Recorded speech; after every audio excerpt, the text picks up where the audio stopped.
নমস্কাৰ সকলোকে LPNMSR YouTube চেনেলৰ আন এটা ভিডিঅ'লৈ স্বাগতম জনাইছোঁ।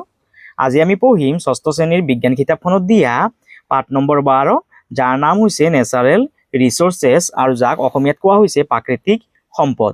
এই পাঠটো পোনপ্ৰথমে তোমালোকে দুবাৰমান ভালদৰে পঢ়ি ল'বা আৰু চোৱা এই পাঠটোত থকা মূল কথাখিনি তোমালোকৰ এই পাঠটোৰ পিছফালে থকা পেজ নম্বৰ 164ত দিয়া আছে। চোৱা ইয়াত কি লিখা আছে, তোমালোকে কি শিকিলা? মাটি, সূৰ্যৰ শক্তি, অৰণ্য, শিল, খনিজ লৱণ, জীৱাশ্ম ইন্ধন আদি প্ৰাকৃতিক সম্পদ। প্ৰকৃতিৰ বুকুত পোৱা যিবোৰ পদাৰ্থ জীৱৰ বাবে আৱশ্যক সেইবোৰকে প্ৰাকৃতিক সম্পদ বোলে। এইটো তোমালোকৰ পৰীক্ষাত আহিব পাৰে যে প্ৰাকৃতিক সম্পদ কাক বোলে, তেতিয়াহ'লে তোমালোকে ইয়াৰ পৰা লিখিবা প্ৰকৃতিৰ বুকুত পোৱা যিবোৰ পদাৰ্থ জীৱৰ বাবে আৱশ্যক সেইবোৰকে প্ৰাকৃতিক সম্পদ বোলে। ইয়াৰ পাছত চোৱা কি লিখা আছে, প্ৰাকৃতিক সম্পদৰ দুটা বৈশিষ্ট্য হৈছে সম্পদৰ কাৰ্যকৰী গুণ থাকিব লাগিব আৰু সম্পদৰ উপকাৰিতাৰ গুণ থাকিব লাগিব, তেতিয়াহে তাক আমি প্ৰাকৃতিক সম্পদ বুলি ক'ব পাৰিম। ইয়াৰ পাছত চোৱা কি লিখা আছে, বায়ু এবিধ একাধিক গেছৰ মিশ্ৰণ। ভূপৃষ্ঠৰ পৰা বহু কিলোমিটাৰ ওপৰলৈ বিস্তৃত হৈ থকা বায়ুৰ পাতল তৰপটোক বায়ুমণ্ডল বোলে। এইটো তোমালোকে চাই ল'বা, তোমালোকৰ পৰীক্ষাত আহিব পাৰে যে বায়ুমণ্ডল কাক বোলে। বায়ুৱে যেতিয়া গতি কৰে তেতিয়াই বতাহৰ সৃষ্টি হয়। সূৰ্য হৈছে পৃথিৱীৰ শক্তিৰ প্ৰধান উৎস। পৃথিৱীৰ জীৱমণ্ডলৰ এক গুৰুত্বপূৰ্ণ অংশ হৈছে অৰণ্য। মাটি পৃথিৱীৰ এক অপৰিহাৰ্য অংগ। পৃথিৱীক যি শুকান পৃষ্ঠভাগে আৱৰি থাকে তাক মাটি বোলে। পৃথিৱীৰ যি শুকান পৃষ্ঠভাগে আৱৰি থাকে তাক মাটি বোলে। পেট্ৰল, ডিজেল আৰু কেৰচিন পেট্ৰলিয়ামৰ পৰা পোৱা যায়। পেট্ৰলিয়াম, প্ৰাকৃতিক গেছ আৰু কয়লাক জীৱাশ্ম ইন্ধন বুলি কোৱা হয়। ইয়াৰ পাছত চোৱা, যিবোৰ প্ৰাকৃতিক সম্পদ মৃত জীৱৰ অৱশেষৰ পৰা অৰ্থাৎ জীৱাশ্মৰ পৰা উৎপন্ন হয় সেইবোৰক জীৱাশ্ম ইন্ধন বোলা হয়। তোমালোকৰ পৰীক্ষাত আহিব পাৰে যে জীৱাশ্ম ইন্ধন কাক বোলে, তেতিয়াহ'লে তোমালোকে এই লাইনটো লিখিবা। জীৱাশ্ম ইন্ধনসমূহক প্ৰকৃতিত সীমিত পৰিমাণে থাকে। প্ৰাকৃতিক সম্পদক দুটা ভাগত ভাগ কৰা হৈছে, নৱীকৰণযোগ্য আৰু অনৱীকৰণযোগ্য প্ৰাকৃতিক সম্পদ। যিবোৰ প্ৰাকৃতিক সম্পদ ব্যৱহাৰ কৰাৰ পিছত পুনৰ সৃষ্টি কৰিব নোৱাৰি তেনে সম্পদক অনৱীকৰণযোগ্য সম্পদ বোলা হয়। তোমালোকৰ পৰীক্ষাত আহিব পাৰে যে অনৱীকৰণযোগ্য সম্পদ কাক বোলে, তেতিয়াহ'লে তোমালোকে এই লাইনটো লিখিবা। ইয়াৰ পাছত, যিবোৰ প্ৰাকৃতিক সম্পদৰ বহুল ব্যৱহাৰ কৰিলেও কেতিয়াও প্ৰকৃতিৰ পৰা শেষ হৈ নাযায় তেনে সম্পদক নৱীকৰণযোগ্য সম্পদ বোলা হয়, যেনে সূৰ্যৰ পোহৰ, পানী, বায়ু আদি। অৰ্থাৎ পৃথিৱীত থকা এনেকুৱা কিছুমান সম্পদ আছে যিবোৰ সম্পদ আমি বাৰে বাৰে ব্যৱহাৰ কৰিলেও এই পৃথিৱীৰ পৰা শেষ হৈ নাযায়, তেনেকুৱা সম্পদবোৰক কোৱা হয় নৱীকৰণযোগ্য সম্পদ, যেনে সূৰ্যৰ পোহৰ, পানী, বায়ু আদি। ইয়াৰ পাছত চোৱা, তোমালোকৰ ইয়াত পেজ নম্বৰ 168ত অনুশীলনী ভিত্তিক কেইটামান প্ৰশ্ন দিয়া আছে, সেই প্ৰশ্নখিনি আজি আমি সমাধান কৰিম। প্ৰথমে অসমীয়াত চাই লোৱা কি লিখিছে। অনুশীলনী 1 নম্বৰ প্ৰশ্ন, তলৰ তালিকাত কেইটামান প্ৰাকৃতিক সম্পদৰ চিত্ৰ দিয়া হৈছে। তালিকাৰ সোঁফালে নৱীকৰণযোগ্য আৰু অনৱীকৰণযোগ্য প্ৰাকৃতিক সম্পদৰ বিকল্প দিয়া হৈছে। তোমালোকে বাওঁফালৰ চিত্ৰসমূহৰ লগত সোঁহাতৰ ঘৰবোৰত থকা কোনটো উত্তৰ শুদ্ধ মিলোৱা। এই ছাইডত সামগ্ৰীৰ চিত্ৰখিনি দিয়া আছে আৰু এই ছাইডত নৱীকৰণযোগ্য আৰু অনৱীকৰণযোগ্য সম্পদৰ নামখিনি লিখা আছে। অৰ্থাৎ বাওঁ ছাইডে থকা চিত্ৰখিনিৰ লগত সোঁ ছাইডে থকা নৱীকৰণযোগ্য আৰু অনৱীকৰণযোগ্য সম্পদৰ লগত মিলাব লাগে। প্ৰথম যোনখন ছবি আছে এইখন হৈছে এখন বায়ুকলৰ ছবি। এই বায়ুকলখন বায়ুৰ জৰিয়তে ঘূৰি থাকে, সেইবাবে যিহেতু এই বায়ুকলখন বায়ুৰ জৰিয়তে ঘূৰে আৰু বায়ু আমি দৈনন্দিন জীৱনত আমি যিমানে ব্যৱহাৰ কৰোঁ বায়ুখিনি কিন্তু শেষ হৈ নাযায়, সেইবাবে ইয়াত থকা যোনখন চিত্ৰ আছে সেইখন হ'বগৈ নৱীকৰণযোগ্য। সেইবাবে তোমালোকে ইয়াত থকা চিত্ৰখনৰ লগত নৱীকৰণযোগ্যটো মিলাই দিবা। ইয়াৰ পাছত আছে, ইয়াত চোৱা এটা বেলি আছে, অৰ্থাৎ সূৰ্য আছে, হয়নে? ইয়াত থকা সূৰ্যৰ পোহৰটো হ'বগৈ নৱীকৰণযোগ্য সম্পদ। অৰ্থাৎ আমি সূৰ্যৰ পোহৰ যিমানে ব্যৱহাৰ কৰিম সেইখিনি কিন্তু পৃথিৱীৰ পৰা কেতিয়াও শেষ হৈ নাযায়, সেইবাবে সূৰ্যৰ পোহৰটো হ'বগৈ নৱীকৰণযোগ্য। ইয়াৰ পাছত চোৱা, ইয়াত আছে পানী।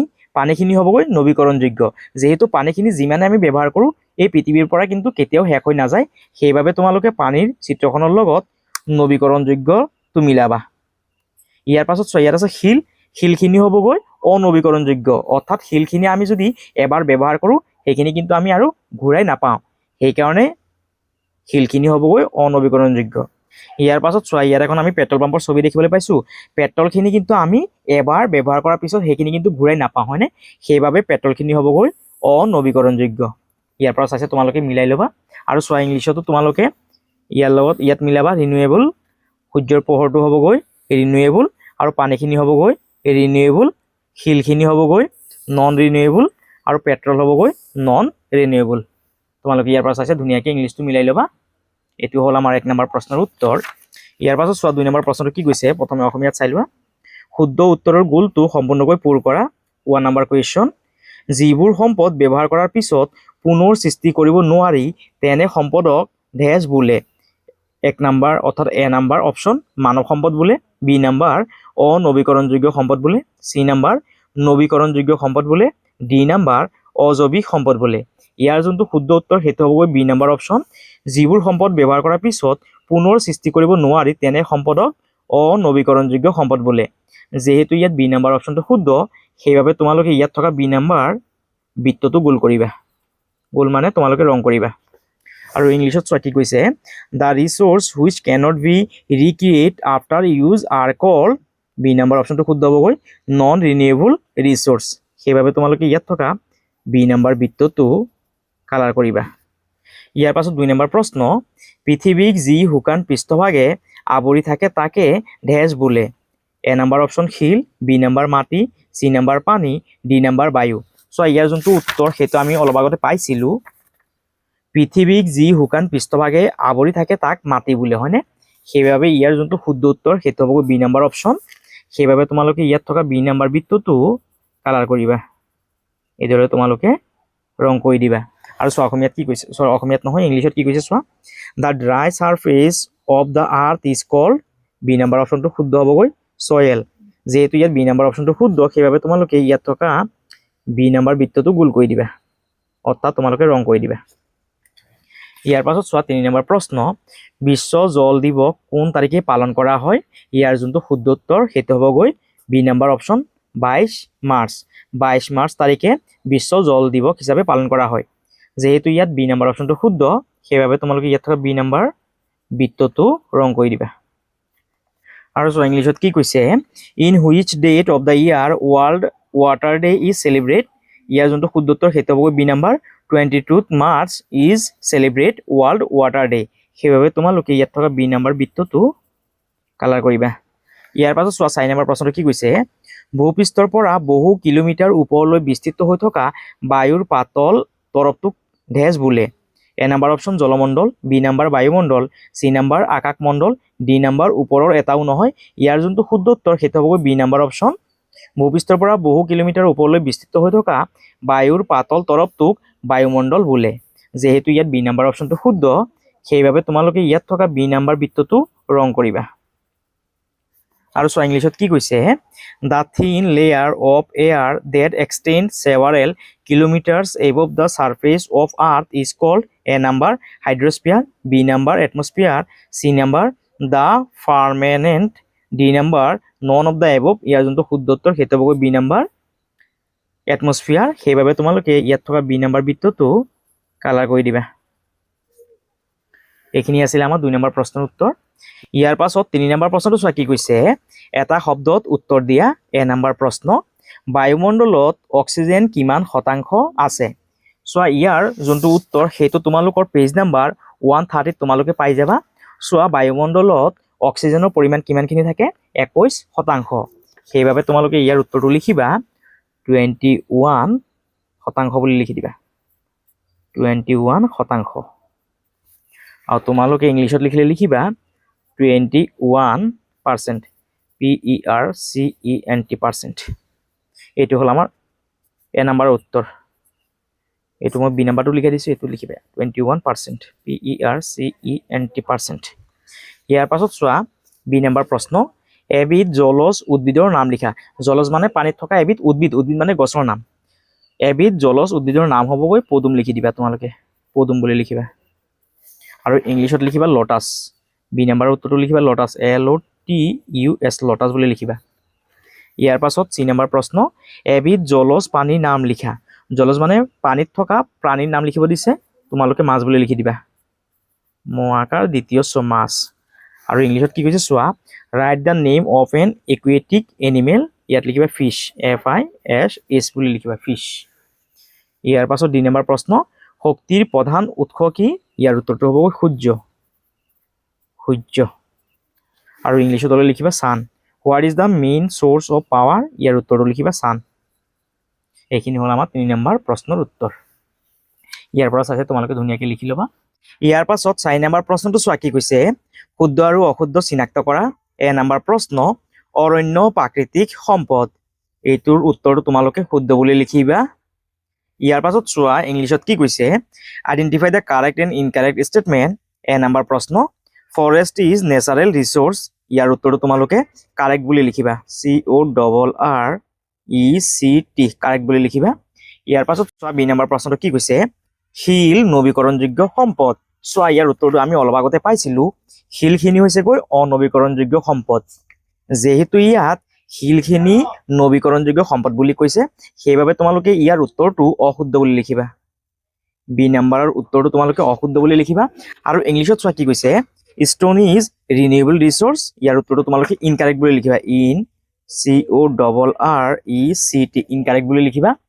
ইয়াৰ পাছত চোৱা চি নম্বৰ প্ৰশ্নটো কি কৈছে, পুখুৰী অনৱীকৰণযোগ্য সম্পদ। ইয়াৰ উত্তৰটো অশুদ্ধ হ'বগৈ। পুখুৰী হৈছে গৈ নৱীকৰণযোগ্য সম্পদ। যেহেতু ইয়াত অনৱীকৰণযোগ্য বুলি কৈছে, সেইবাবে তোমালোকে চি নম্বৰৰ উত্তৰটো তোমালোকে অশুদ্ধ বুলি লিখিবা। আৰু চোৱা ইংলিছত কি কৈছে, পণ্ড ইজ নন ৰিনিউৱেবল ৰিচোৰ্চ। ইয়াৰ উত্তৰটো তোমালোকে ইনকাৰেক্ট বুলি লিখিবা।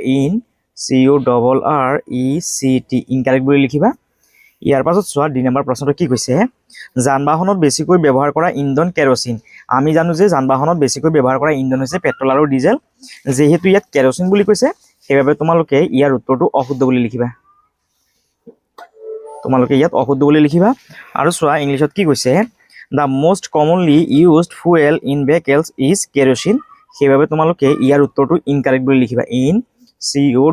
CORRECT ইনকাৰেক্ট বুলি লিখিবা। ইয়াৰ পাছত চোৱা ই নম্বৰ প্ৰশ্নটো কি কৈছে, বায়ুমণ্ডলত অক্সিজেন গেছ আটাইতকৈ বেছি পৰিমাণে থাকে। আমি জানো যে বায়ুমণ্ডলত আটাইতকৈ বেছি থকা গেছবিধৰ নাম হৈছে নাইট্ৰজেন। যেহেতু ইয়াত অক্সিজেন বুলি কৈছে, সেইবাবে তোমালোকে ইয়াৰ উত্তৰটো অশুদ্ধ বুলি লিখিবা। অশুদ্ধ বুলি লিখিবা। আৰু চোৱা ইংলিছত কি কৈছে, the highest amount of gas found in atmosphere is oxygen. সেইবাবে তোমালোকে ইয়াৰ উত্তৰটো ইনকাৰেক্ট বুলি লিখিবা।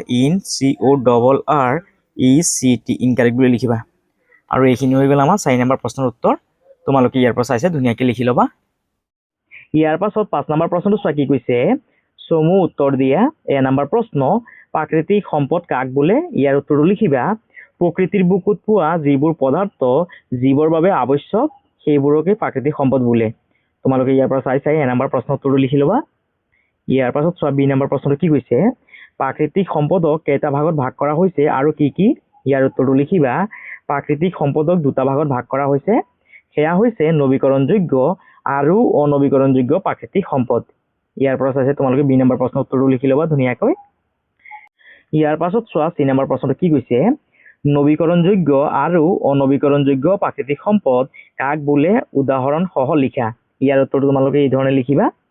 যিবোৰ প্ৰাকৃতিক সম্পদ বহুল ব্যৱহাৰ কৰিলেও কেতিয়াও প্ৰকৃতিৰ পৰা শেষ হৈ নাযায়, তেনে সম্পদক নৱীকৰণযোগ্য সম্পদ বোলে। যেনে সূৰ্যৰ পোহৰ, পানী, বায়ু আদি। এই সম্পদখিনি আমি যিমানে ব্যৱহাৰ কৰোঁ পৃথিৱীত, এইখিনি কিন্তু শেষ হৈ নাযায়।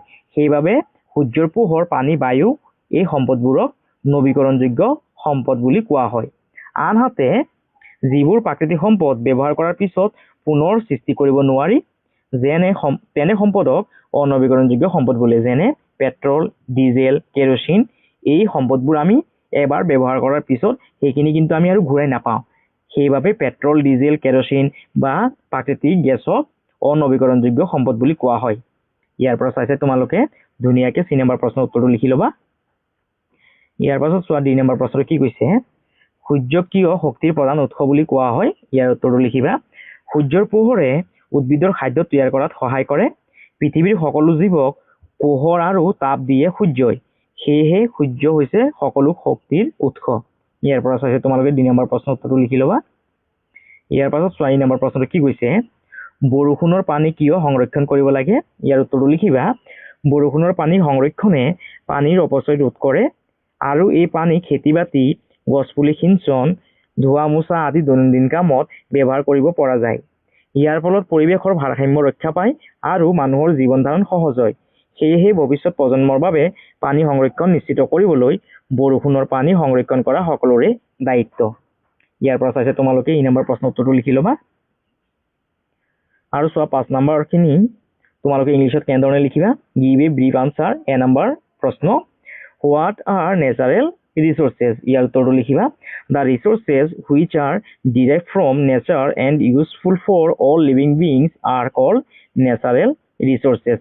যদি তোমালোকে প্ৰশ্নৰ উত্তৰটো ইংলিছত লিখিব বিচৰা তেতিয়াহ'লে তোমালোকে ইয়াৰ পৰা চাই 5ৰ এ নম্বৰৰ উত্তৰটো লিখি ল'ব পাৰিবা। ইয়াৰ পাছত চোৱা বি নম্বৰ প্ৰশ্নটো কি কৈছে ইংলিছত চাই লোৱা। How many types of natural resources are there and what are these. ইয়াৰ উত্তৰটো লিখিবা। Natural resources are divided into 2 categories, renewable and non-renewable resources.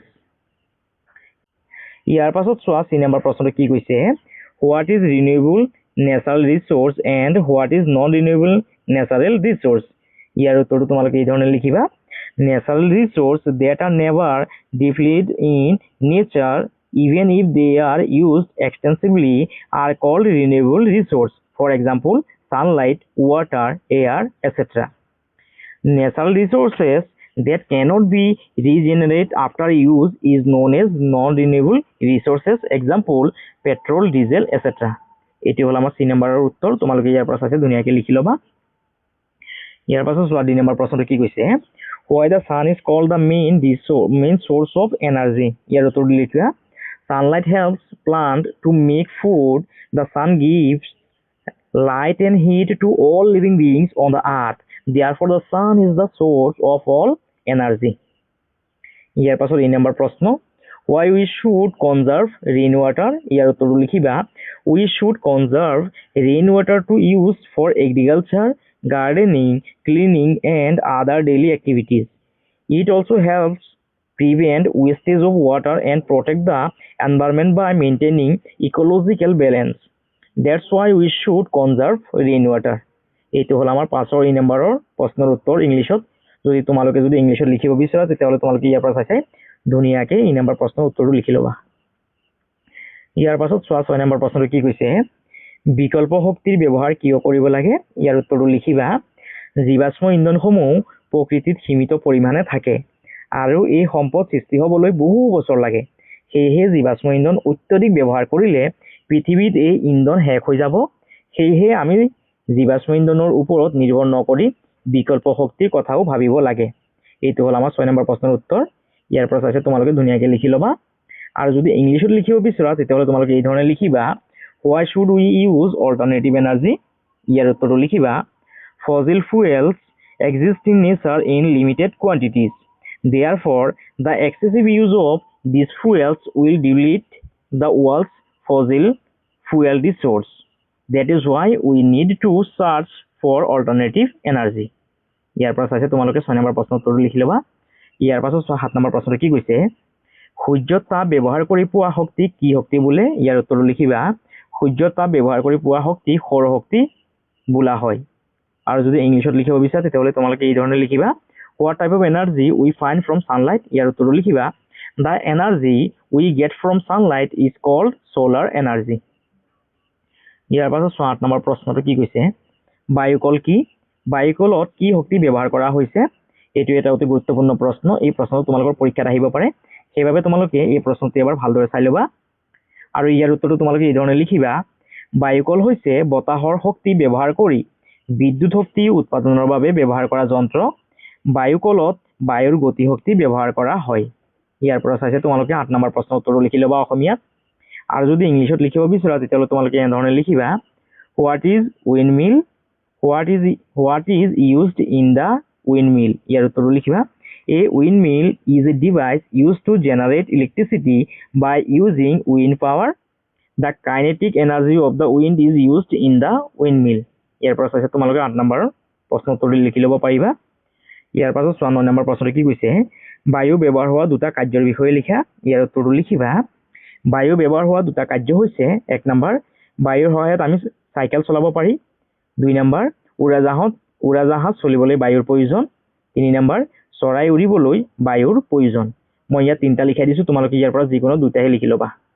আৰু এইটো হৈছে আমাৰ 9 নম্বৰ প্ৰশ্নৰ উত্তৰ আৰু যদি তোমালোকে যদি ইংলিছত লিখিব বিচৰা তেতিয়াহ'লে তোমালোকে এই ধৰণৰ লিখিবা what are the two functions where air is used ইয়াৰ আনসাৰটো লিখিবা the two functions where air is used are এক number with the help of air we can ride a bicycle b number aeroplane need air to run c number or c number নহয় sorry 3 number এইটো 1 number এইটো 2 number এইটো 3 number birds can fly with the help of air যেহেতু ইয়াত তিনটা লিখাই দিয়া আছে তোমালোকে ইয়াৰ পৰা যিকোনো দুটা লিখি লবা আৰু এটো হল আমাৰ 9 নম্বৰ প্ৰশ্নৰ উত্তৰ ইয়াৰ পাছত 10 নম্বৰ প্ৰশ্নটো চোৱা কি কৈছে বতাহ যে শক্তি তাক বুজিবৰ বাবে তুমি দেখি থকা এটা উদাহৰণ দিয়া ইয়াৰ উত্তৰটো তোমালোকে এই ধৰণে লিখিবা বতাহ যে শক্তি তাক বুজিবৰ বাবে মই দেখি থকা এটা উদাহৰণ হৈছে বতাহৰ সময়ত উৰি থকা ধূলিবালি বা গছৰ পাতৰ লৰচৰ যেতিয়া বতাহৰ সময়ত ধূলিবালিখিনি উৰি থাকিব বা গছৰ পাতখিনি লৰি থাকিব তেতিয়া আমি বুজি পাম যে বতাহ হৈছে শক্তি ইয়াৰ পৰা চাইছে তোমালোকে 10 নম্বৰ প্ৰশ্নৰ উত্তৰটো লিখি লবা ধুনিয়াকৈ আৰু যদি ইংলিছত লিখিব বিচৰা তেতিয়াহ'লে তোমালোকে এই ধৰণৰ লিখিবা give an example from where you can understand that wind is a power ইয়াৰ আনসাৰটো এই ধৰণে লিখিবা an example with where I can understand that wind is a power when dust is blowing with air or the movement of leaves on a tree ইয়াৰ পৰা চাইছে তোমালোকে 10 number প্ৰশ্নৰ উত্তৰটো লিখি লবা ইয়াৰ পাছত 11 নম্বৰ প্ৰশ্নটো কি কৈছে ৰ'দ দিয়াৰ বতৰত পানী ভৰ্তি পাত্ৰ এটা বাহিৰত থলে পানীখিনি গৰম হয় বুলি তোমালোকে জানা সূৰ্যৰ পৰা পোৱা এই তাপ ব্যৱহাৰ কৰি আৰু কি কাম কৰিব পাৰি ইয়াৰ উত্তৰটো লিখিবা সূৰ্যৰ পৰা পোৱা তাপ ব্যৱহাৰ কৰি আমি তলত দিয়া কামসমূহ কৰিব পাৰি যেনে আমি কাপোৰ শুকাব পাৰি 2 নম্বৰ সূৰ্যৰ তাপ ব্যৱহাৰ কৰি আমি ৰন্ধন কাৰ্য কৰিব পাৰি 3 নম্বৰ খাদ্য শস্য আচাৰ আদি শুকাব পাৰি 4 নম্বৰ সৌৰ ফলকৰ সহায়ত বিদ্যুৎ শক্তি উৎপাদন কৰিব পাৰি ইয়াৰ পৰা চাইছে তোমালোকে ধুনিয়াকৈ 11 নম্বৰ প্ৰশ্নৰ উত্তৰটো লিখি লবা আৰু যদি তোমালোকে যদি ইংলিছত লিখিব বিচৰা তেতিয়াহ'লে তোমালোকে ইয়াৰ পৰা চাইছে লিখিব পাৰিবা you know that if we keep a pot full of water outside under sunshine it will be hot what are the things you can do by using the heat from the sun ইয়াৰ উত্তৰটো তোমালোকে এই ধৰণে লিখিবা we can do the following things by using the heat from the sun are 1 number to dry clothes 2 number we can use the heat of the sun to cook food 3 number drying of food grains pickles etc 4 number the solar panel absorbs energy from the sun and generate electricity যদি তোমালোকে ইংলিছত লিখিব বিচাৰা তেতিয়াহ'লে তোমালোকে ইয়াৰ পৰা চাইছে 11 number প্ৰশ্নৰ উত্তৰটো লিখি লবা ইয়াৰ পাছত 12 নম্বৰ প্ৰশ্নটো চোৱা কি কৈছে পেট্ৰল ডিজেল আদি কিয় অনবীকৰণযোগ্য প্ৰাকৃতিক সম্পদ বোলা হয় ইয়াৰ উত্তৰটো তোমালোকে এনে ধৰণে লিখিবা পেট্ৰল ডিজেল আদি প্ৰাকৃতিক সম্পদ এবাৰ ব্যৱহাৰ কৰাৰ পিছত পুনৰ সৃষ্টি কৰিব নোৱাৰি এই সম্পদবোৰ সৃষ্টি হ'বলৈ বহু বছৰ লাগে সেয়েহে পেট্ৰল ডিজেল আদি অনবীকৰণযোগ্য প্ৰাকৃতিক সম্পদ বোলা হয় ইয়াৰ পৰা চাইছে তোমালোকে ধুনিয়াকৈ 12 নম্বৰ প্ৰশ্নৰ উত্তৰটো লিখি লবা আৰু যদি তোমালোকে যদি ইংলিছত লিখিব বিচৰা তেতিয়াহ'লে তোমালোকে এনে ধৰণে লিখিবা why petrol diesel etc are considered as non renewable natural resource ইয়াৰ উত্তৰটো লিখিবা petrol diesel natural resource that cannot be regenerated after use that's why petrol diesel etc are called non renewable resources ইয়াৰ পৰা চাইছে তোমালোকে 12 number প্ৰশ্নৰ উত্তৰটো লিখিবা ইয়াৰ পাছত 13 number প্ৰশ্নটো কি কৈছে অনবীকৰণযোগ্য সম্পদ তুমি নিজৰ ঘৰত সংৰক্ষণ কৰিবলৈ কি কৰিবা ইয়াৰ উত্তৰটো লিখিবা অনবীকৰণযোগ্য সম্পদ সংৰক্ষণ কৰিবলৈ মই ঘৰত বিদ্যুৎ প্ৰাকৃতিক গেছৰ ব্যৱহাৰ কমকৈ কৰিম যেনে ফেন বা লাইট নলগা সময়ত বন্ধ কৰি ৰাখিম গাড়ী মটৰৰ অযথা ব্যৱহাৰৰ পৰা দূৰত থাকিম পুনঃচক্ৰ বা পুনৰুদ্ধাৰ কৰিব পৰা বস্তুৰ ব্যৱহাৰ কৰিম এইটো হ'ল 13 নম্বৰ প্ৰশ্নৰ উত্তৰ তোমালোকে ইয়াৰ পৰা চাইছে ধুনীয়াকৈ লিখি ল'বা আৰু যদি ইংলিছত লিখিব বিচাৰা তেতিয়াহ'লে তোমালোকে এনে ধৰণে লিখিবা what can you do at your home to conserve non renewable resource ইয়াৰ উত্তৰটো তোমালোকে এনে ধৰণে লিখিবা to conserve renewable resource at home I will save electricity and reduce the use of natural resource for example I will switch off lights and fans when not in use I will avoid unnecessary use of vehicles use water carefully and try to reuse items so that resources are not waste ইয়াৰ পৰা চাইছে তোমালোকে 13 number প্ৰশ্নৰ উত্তৰটো লিখিব পাৰিবা ইংলিছত ইয়াৰ পাছত 14 number প্ৰশ্নটো কি কৈছে পৃথিৱীৰ বেছি অংশ পানীৰে আগুৰা যদিও উপযোগী পানীৰ মাত্ৰা অতি নগণ্য। সেয়েহে পানীৰ অভাৱত যাতে নষ্ট নহয় তাৰ বাবে তুমি লগৰ বন্ধু বান্ধৱীক কেনেদৰে সচেতন কৰিবা। ইয়াৰ উত্তৰটো তোমালোকে এনেধৰণে লিখিবা। 14 নম্বৰ প্ৰশ্নৰ উত্তৰ, মই লগৰ বন্ধু বান্ধৱীক সচেতন কৰিম যে পানীৰ অযথা অপচয় ৰোধ কৰিব লাগে, পৰাপক্ষত পানীৰ ব্যৱহাৰ কমকৈ কৰা, ব্যৱহাৰৰ পাছত পানীৰ টেপবোৰ বন্ধ কৰি ৰখা, বৰষুণৰ পানী যথা সম্ভৱ সংৰক্ষণ কৰা, কাপোৰ ধোৱা, চাউল ধোৱা পানীখিনি শাক পাচলি বা আন কামত ব্যৱহাৰ কৰা আদি। এইটো এটা অতি গুৰুত্বপূৰ্ণ প্ৰশ্ন। এই প্ৰশ্নটো তোমালোকৰ পৰীক্ষাত আহিব পাৰে, সেইবাবে তোমালোকে এই প্ৰশ্নটো দুবাৰমান ভালদৰে চাই ল'বা। আৰু চোৱা ইংলিছত কেনেধৰণে লিখিবা। 14 নম্বৰ প্ৰশ্ন, although most of the earth's surface is covered with water, the amount of usable water is very negligible. So how you can make your friends aware to prevent wastage of water? ইয়াৰ উত্তৰটো তোমালোকে এনেধৰণে লিখিবা। 14 number প্ৰশ্নৰ উত্তৰ, I will make my friends aware of preventing the wastage of water by encouraging careful use of it. I will advise them to turn off taps properly after use and to use water only when necessary. I will also suggest storing rainwater and reusing water from washing vegetables or clothes for cleaning purpose. In this way, we can save water and protect it for the future. এইটো হ'ল আমাৰ 14 number প্ৰশ্নৰ উত্তৰ। যদি তোমালোকে ইংলিছত লিখিব বিচাৰা তেতিয়াহ'লে তোমালোকে ইয়াৰ পৰা চাই লিখিব পাৰিবা। ইয়াৰ পাছত চোৱা 15 নম্বৰ প্ৰশ্নটো কি কৈছে, বৰ্তমান সময়ত চৰকাৰে প্ৰচুৰ পৰিমাণে গছপুলি ৰোপণৰ ক্ষেত্ৰত বিভিন্ন ধৰণৰ কাৰ্যসূচী হাতত লৈছে। তোমালোকৰ বিদ্যালয়ত চৰকাৰী কাৰ্যসূচীৰ বাহিৰেও বেলেগ বেলেগ সময়ত গছপুলি ৰোৱেনে? ৰোৱা যদি কি উপলক্ষে ৰোপণ কৰা? ইয়াৰ উত্তৰটো তোমালোকে এনেধৰণে লিখিবা। 15 নম্বৰ প্ৰশ্নৰ উত্তৰ, হয়, আমি বিদ্যালয়ত চৰকাৰী কাৰ্যসূচীৰ বাহিৰেও বেলেগ বেলেগ সময়ত গছপুলি ৰোপণ কৰোঁ। যেনে ছাত্ৰ ছাত্ৰীৰ জন্মদিনত, শিক্ষক শিক্ষয়িত্ৰীৰ জন্মদিনত বা অৱসৰৰ সময়ত, বিদ্যালয় বাৰ্ষিকী, তাৰপিছত মহৎ লোকৰ জন্মবাৰ্ষিকী বা পুণ্যতিথি আদিত আমি গছ পুলি ৰোপণ কৰোঁ। ইয়াৰ পৰা চাইছে তোমালোকে ধুনীয়াকৈ 15 নম্বৰ প্ৰশ্নৰ উত্তৰটো লিখি ল'বা। আৰু যদি ইংলিছত চোৱা কি কৈছে, 15 নম্বৰ প্ৰশ্ন, presently government has initiated various programs in the field of plantation. Do you plant trees at any other time beside the government program in your school? If yes, in what occasion you plant the trees? ইয়াৰ উত্তৰটো তোমালোকে এনেধৰণে লিখিবা। 15 number প্ৰশ্নৰ উত্তৰ, ইয়াৰ আনসাৰটো লিখিবা। I plant sapling on various occasions in and around the school campus on birthdays of students and teachers, school functions, anniversaries, and important public days. I take part in tree plantation activities. This helps in protecting the environment and creating a clean, green, and healthy surrounding for everyone. ইয়াৰ পৰা চাইছে তোমালোকে ধুনীয়াকৈ 15 number প্ৰশ্নৰ উত্তৰটো লিখি ল'বা যদি ইংলিছত লিখিব বিচাৰা। ইয়াৰ পাছত চোৱা 16 নম্বৰ প্ৰশ্নটো কি কৈছে, প্ৰাকৃতিক সম্পদ সংৰক্ষণৰ ক্ষেত্ৰত চৰকাৰে লোৱা কাৰ্য অথবা এটা দিৱসৰ নাম লিখা। ইয়াৰ উত্তৰটো লিখিবা। প্ৰাকৃতিক সম্পদ সংৰক্ষণৰ ক্ষেত্ৰত চৰকাৰে লোৱা এটা দিৱসৰ নাম হৈছে 5 জুন বিশ্ব পৰিৱেশ দিৱস। বিশ্ব পৰিৱেশ দিৱসৰ মূল উদ্দেশ্য হৈছে মানুহৰ মাজত পৰিৱেশ সম্পৰ্কে সজাগতা বৃদ্ধি কৰা তথা সম্পদৰ সংৰক্ষণ কৰিবলৈ উৎসাহিত কৰা। ইয়াৰ পৰা চাইছে তোমালোকে ধুনীয়াকৈ 16 নম্বৰ প্ৰশ্নৰ উত্তৰটো লিখি ল'বা। আৰু চোৱা ইংলিছত কি কৈছে, 16 নম্বৰ প্ৰশ্ন, name an action or observation taken up by the government in the field of conservation of natural resource. ইয়াৰ উত্তৰটো লিখিবা।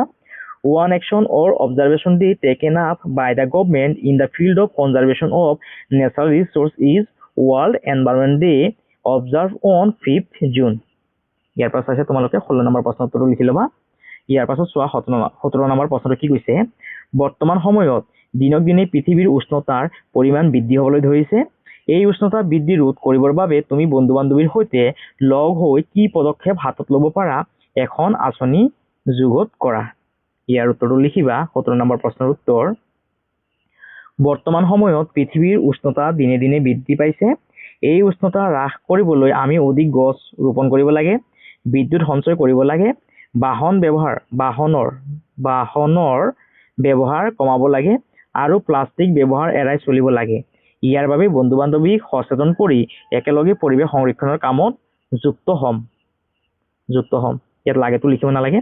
কামত যুক্ত হ'ম বুলি লিখিবা আৰু এইটো হ'ল আমাৰ 17 নম্বৰ প্ৰশ্নৰ উত্তৰ অসমীয়াত ইয়াৰ পৰা চাইছে তোমালোকে ধুনীয়াকৈ লিখি ল'বা আৰু যদি তোমালোকে যদি ইংলিছত লিখিব বিচাৰা তেতিয়াহ'লে তোমালোকে কেনেধৰণে লিখিবা চোৱা মই ইয়াত লিখি থৈছিলোঁ আগতীয়াকৈ 17 নম্বৰ প্ৰশ্ন in present time temperature in the world is increase day by day what steps can you take together with your friends to reduce temperature ইয়াৰ উত্তৰটো তোমালোকে এনেধৰণে লিখিবা answer global warming is increasing day by day to reduce it we should plant more trees save electricity, reduce the use of vehicles, and avoid plastic. I will involve my friends by spreading awareness, encouraging eco-friendly habits, and working together in activities like tree plantation and cleanliness drives. ইয়াৰ পাছত তোমালোকে উত্তৰটো লিখি ল'বা ইংলিছত ইয়াৰ পাছত চোৱা 18 number প্ৰশ্নটো কি কৈছে তোমাৰ ঘৰত পানীৰ যাতে অপব্যৱহাৰ নহয় তাৰ বাবে তুমি কি কি চিন্তা আগবঢ়াবা এই ক্ষেত্ৰত তুমি ঘৰৰ সদস্যসকলক কেনেধৰণে সজাগ কৰিবা ইয়াৰ উত্তৰটো লিখিবা ঘৰত পানীৰ অপব্যৱহাৰ নোহোৱাকৈ ৰাখিবলৈ মই এই চিন্তাবোৰ আগবঢ়াম 1 নম্বৰ প্ৰয়োজন নাথাকিলে টেপসমূহ বন্ধ ৰাখিম 2 নম্বৰ দাঁত মাজোতে বা হাত মুখ ধুওঁতে পানীৰ ব্যৱহাৰ কমকৈ কৰিম ইয়াৰ পাছত 3 নম্বৰ লিক হোৱা টেপ বা পাইপ দেখা পালে তৎক্ষণাত মেৰামতি কৰিম 4 নম্বৰ ব্যৱহৃত পানী গছ-গছনিত ব্যৱহাৰ কৰিম 5 নম্বৰ গা ধোৱাৰ সময়ত শাৱাৰৰ সলনি বাল্টি ব্যৱহাৰ কৰিম 6 নম্বৰ পানীৰ মূল্য আৰু সংৰক্ষণৰ গুৰুত্বৰ বিষয়ে বুজাই কম 7 নম্বৰ নিজে এই নিয়মখিনি মানি আদৰ্শ দেখুৱাম এইদৰে ঘৰত পানীৰ সংৰক্ষণ কৰিম আৰু যদি তোমালোকে যদি ইংলিছত লিখিব বিচৰা তেতিয়াহ'লে কেনেধৰণে লিখিবা 18 নম্বৰ প্ৰশ্ন What ideas you would like to transmit to ensure that water is not misused at your home? How will you make the members of your house aware towards this? ইয়াৰ উত্তৰটো তোমালোকে এনেধৰণে লিখিবা Answer to prevent wastage of water at home, I would suggest the following ideas. 1 number, do not keep taps open unnecessarily. 2 number, turn off the tap while brushing teeth or washing hands and face. 3 number, use a bucket instead of a shower while bathing. 4 number, repair leaking taps and pipes immediately. 5 number, reuse water for watering plants.